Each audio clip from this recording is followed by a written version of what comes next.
wanted to jump on here and show something pretty cool that you don't see in OKC, unless you're someone who grows palm seeds, and then you may have this accident. But this area is where I put the water fountain, and so I have been dumping old pots of dirt in here to get rid of things, and usually clear out the seeds or old palms. And so doing that, apparently I have left a palm seed that was viable in a pot, didn't realize it, and I'm not even sure when I dumped that, but it has now turned into a palm strapling.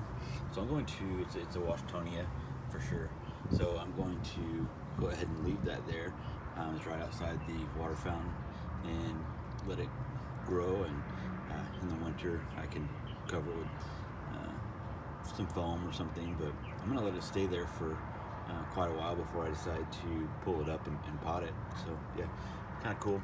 Not something you see here, a seed taken off into mulch that you didn't intend to. But yeah, stay tuned, I'll do some updates.